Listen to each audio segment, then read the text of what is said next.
पुराणों के अनुसार ब्रह्मा जी से अत्रि, अत्रि से चंद्रमा, चंद्रमा से बुध और बुध से इलानंदन पुरुरवा का जन्म हुआ। उनसे आयु, आयु से राजा नहुष और नहुष से ययाति उत्पन्न हुए। ययाति से कुरु हुए। कुरु के वंश में भरत और भरत के कुल में राजा कुरु हुए। कुरु के वंश में शांतनु हुए। शांतनु से गंगानंदन भीष्म उत्पन्न हुए। शांतनु से सत्यवती के गर्भ से चित्रांगद और विचित्रवीर्य उत्पन्न हुए थे। चित्रांगद नाम वाले गंधर्व के द्वारा मारे गए और राजा विचित्रवीर्य राज्यक्षमा से ग्रस्त हो स्वर्गवासी हो गए। तब सत्यवती की आज्ञा से व्यास जी ने नियोग के द्वारा अंबिका के गर्भ से धृतराष्ट्र और अंबालिका के गर्भ से पांडु को उत्पन्न किया। धृतराष्ट्र ने गांधारी द्वारा 100 पुत्रों को जन्म दिया, जिनमें दुर्योधन सबसे बड़ा था, और पांडु के युधिष्ठिर, भीम, अर्जुन, नकुल, सहदेव आदि 5 पुत्र हुए। धृतराष्ट्र जन्म से ही नेत्रहीन थे, अतः उनकी जगह पर पांडु को राजा बनाया गया। एक बार वन में आखेट खेलते हुए पांडु के बाण से एक मैथुनरथ मृगरूपधारी ऋषि की मृत्यु हो गई। उस ऋषि से शापित हो कि अब जब कभी भी तू मैथुनरथ होगा तो तेरी मृत्यु हो जाएगी। पांडु अत्यंत दुखी होकर अपनी रानियों सहित समस्त वासनाओं का त्याग करके तथा हस्तिनापुर में धृतराष्ट्र को अपना का प्रतिनिधि बनाकर वन में रहने लगे। राजा पांडु के कहने पर कुंती ने दुर्वासा ऋषि के दिए मंत्र से यमराज को आमंत्रित कर उनसे युधिष्ठिर और कालांतर में वायुदेव से भीम तथा इंद्र से अर्जुन को उत्पन्न किया। कुंती से ही उस मंत्र की दीक्षा ले माद्री ने अश्वनी कुमारों से नकुल तथा सहदेव को जन्म दिया। एक दिन राजा पांडु माद्री के साथ वन में सरिता के तट पर भ्रमण करते हुए पांडु के मन चंचल हो जाने से मैथुन में प्रवृत्त हुए, जिससे शापवश उनकी मृत्यु हो गई। माद्री उनके साथ सती हो गई, किंतु पुत्रों के पालन पोषण के लिए कुंती हस्तिनापुर लौट आए। कुंती ने विवाह से पहले सूर्य के अंश से कर्ण को जन्म दिया और लोकलाज के भय से कर्ण को गंगा नदी में बहा दिया। धृतराष्ट्र के सारथी अधृत ने उसे बचाकर उसका पालन किया। कर्ण की रुचि युद्धकला में थी, अतः द्रोणाचार्य के मना करने पर उसने परशुराम से शिक्षा प्राप्त की।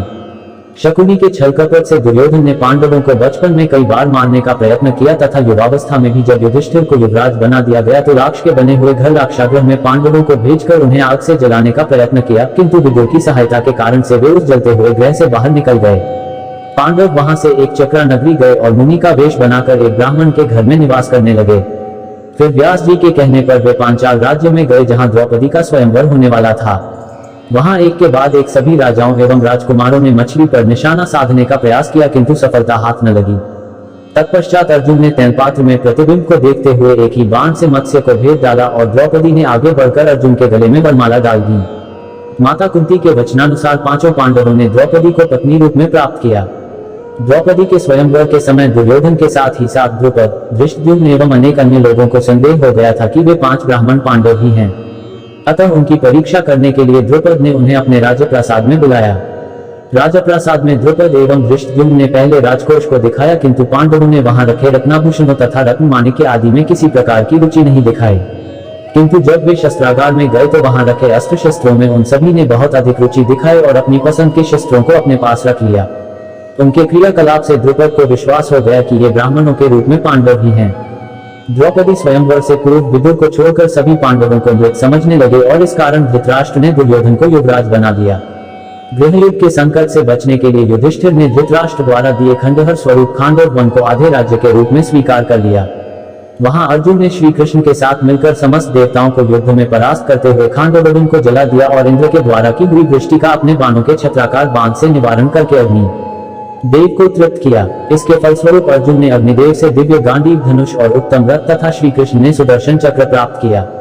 इंद्र अपने पुत्र अर्जुन की वीरता देखकर अति प्रसन्न हुए। उन्होंने खांडवप्रस्थ के वनों को हटा दिया। उसके उपरांत पांडवों ने श्री कृष्ण के साथ मय दानव की सहायता से उस शहर का सौंदर्यीकरण किया। वह शहर एक द्वितीय स्वर्ग के समान हो गया।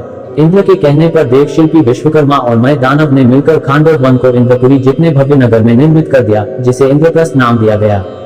पांडवों ने संपूर्ण दिशाओं पर विजय पाते हुए प्रचुर सुवर्ण राशि से परिपूर्ण राजसूय यज्ञ का अनुष्ठान किया। उनका वैभव दुर्योधन के लिए असह्य हो गया, अतः शकुनी, कर्ण और दुर्योधन आदि ने युधिष्ठिर के साथ जुए में प्रवृत्त होकर उसके भाइयों द्रौपदी और उनके राज्य को कपट द्यूत के द्वारा हंसते हंसते जीत लिया और कुरु राज्य सभा में द्रौपदी को निर्वस्त्र करने का प्रयास किया, परंतु गांधारी ने आकर ऐसा होने से रोक दिया। धृतराष्ट्र ने एक बार फिर दुर्योधन की प्रेरणा से उन्हें से जुआ खेलने की आज्ञा दी। यह तय हुआ कि एक ही दांव में जो भी पक्ष हार जाएगा वे मृगचंड धारण कर 12 वर्ष वनवास करेंगे और 1 वर्ष अज्ञातवास में रहेंगे। उस 1 वर्ष में भी यदि उन्हें पहचान लिया गया तो फिर से 12 वर्ष का वनवास भोगना होगा। इस प्रकार तुम जुए में परास्त होकर युधिष्ठिर अपने भाइयों सहित वन में चले गए। वहां 12वां वर्ष बीतने पर 1 वर्ष के अज्ञातवास के लिए वे विराट नगर में गए। जब कौरव विराट की गौं को हरकर ले जाने लगे तब उन्हें अर्जुन ने परास्त किया। उस समय कौरवों ने पांडवों को पहचान लिया था, परंतु उनका अज्ञातवास तब तक पूरा हो चुका था। परंतु 12 वर्षों के ज्ञात और 1 वर्ष के अज्ञातवास पूरा करने के बाद भी कौरवों ने पांडवों को उनका राज्य देने से मना कर दिया। धर्मराज युधिष्ठिर 7 अक्षौहिणी सेना के स्वामी होकर कौरवों के साथ युद्ध करने को तैयार हुए। पहले भगवान श्री कृष्ण दुर्योधन के पास दूत बनकर गए। उन्होंने 11 अक्षौहिणी सेना के स्वामी राजा दुर्योधन से कहा कि तुम युधिष्ठिर को आधा राज्य दे दो या केवल 5 ही गांव अर्पित कर युद्ध टाल दो। श्री कृष्ण की बात सुनकर दुर्योधन ने पांडवों को सुई की नोक के बराबर भूमि भी देने से मना कर युद्ध करने का निश्चय किया। ऐसा कहकर वह भगवान श्री कृष्ण को बंदी बनाने के लिए उद्यत हो गया। उस समय राजसभा में भगवान श्री कृष्ण ने माया से अपने परम दुर्धर्ष विश्वरूप का दर्शन कराकर सबको भयभीत कर दिया। तदनंतर वे युधिष्ठिर के पास लौट गए और बोले कि दुर्योधन के साथ युद्ध करो। युधिष्ठिर और दुर्योधन की सेनाएं कुरुक्षेत्र के मैदान में जा डटी। अपने विपक्ष में पितामह भीष्म तथा आचार्य द्रोण आदि गुरुजनों को देखकर अर्जुन युद्ध से विरत हो गए। तब भगवान श्री कृष्ण ने उनसे कहा, पार्थ, भीष्म आदि गुरुजन शोक के योग्य नहीं है।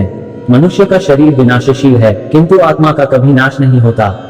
यह आत्मा ही परब्रह्म है, मैं ब्रह्म हूँ। इस प्रकार तुम उस आत्मा का अस्तित्व समझो।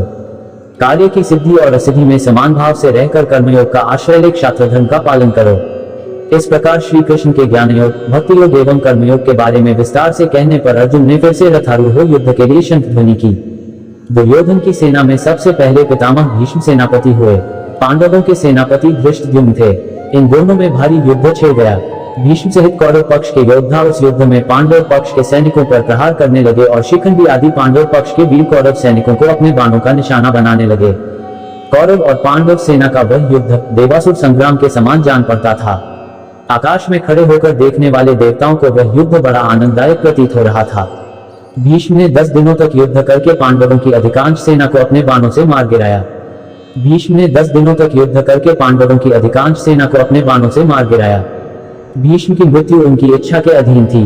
श्री कृष्ण के सुझाव पर पांडवों ने भीष्म से ही उनकी मृत्यु का उपाय पूछा।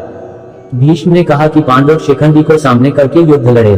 भीष्म उसे कन्या ही मानते थे और उसे सामने पाकर वो शस्त्र नहीं चलाने वाले थे, और शिखंडी को अपने पूर्व जन्म के अपमान का बदला भी लेना था। उसके लिए शिव जी से वरदान भी लिया कि भीष्म की मृत्यु का कारण बनेगी। 10वें दिन के युद्ध में अर्जुन ने शिखंडी को आगे अपने रथ पर बिठाया और शिखंडी को सामने देखकर भीष्म ने अपना धनुष त्याग दिया और अर्जुन ने अपनी बाण दृष्टि से उन्हें बाणों की शैया पर सुला दिया। तब आचार्य द्रोण ने सेनापतित्व का भार ग्रहण किया। फिर से दोनों पक्षों में बड़ा भयंकर युद्ध हुआ। मत्स्येन्द्रेश, विराट और द्रौपद आदि राजा द्रोण रूपी समुद्र में डूब गए थे। लेकिन जब पांडवों ने छल से द्रोण को यह विश्वास दिला दिया कि अश्वत्थामा मारा गया, तो आचार्य द्रोण ने निराश हो अस्त्र शस्त्र त्याग कर उसके बाद योग समाधि लेकर अपना शरीर त्याग दिया। ऐसे समय में धृष्टद्युम्न ने योग समाधि लिए द्रोण का मस्तक तलवार से काटकर भूमि पर गिरा दिया। द्रोण वध के पश्चात कर्ण कौरव सेना का कर्णधार हुआ। कर्ण और अर्जुन में भांति भांति के अस्त्र शस्त्रों से युक्त महाभयानक युद्ध हुआ, जो देवासुर संग्राम को भी मात करने वाला था। कर्ण और अर्जुन के संग्राम में कर्ण ने अपने बाणों से शत्रु पक्ष के बहुत से वीरों का संहार कर डाला। यद्यपि युद्ध गतिरोधपूर्ण हो रहा था, लेकिन कर्ण तब उलझ गया जब उसके रथ का एक पहिया धरती में धंस गया। गुरु परशुराम के शाप के कारण वह अपने को दैवीय अस्त्रों के प्रयोग में भी असमर्थ पाकर रथ के पहिए को निकालने के लिए नीचे उतरता है। तब श्री कृष्ण अर्जुन को उसके द्वारा किए अभिमन्यु वध, कुरुसभा में द्रौपदी को वेश्या और उसकी कर्ण वध करने की प्रतिज्ञा याद दिलाकर उसे मारने को कहते हैं। तब अर्जुन ने अंजलिकास्त्र से कर्ण का सिर धड़ से अलग कर दिया। तदनंतर राजा शल्य कौरव सेना के सेनापति हुए, किंतु वे युद्ध में आधे दिन तक ही टिक सके। दोपहर होते होते राजा युधिष्ठिर ने उन्हें मार दिया। दुर्योधन की सारी सेना के मारे जाने पर अंत में उसका भीमसेन के साथ गदा युद्ध हुआ। भीम ने छल से उसकी जांघ पर प्रहार करके उसे मार डाला। इसका प्रतिशोध लेने के लिए अश्वत्थामा ने रात्रि में पांडवों की एक अक्षौहिणी सेना, द्रौपदी के 5 पुत्रों, उसके 5 देशीय बंधुओं तथा धृष्टद्युम्न को सदा के लिए सुला दिया। तब अर्जुन ने अश्वत्थामा को परास्त करके उसके मस्तक की मणि निकाल ली। फिर अश्वत्थामा ने उत्तरा के गर्भ पर ब्रह्मास्त्र का प्रयोग किया।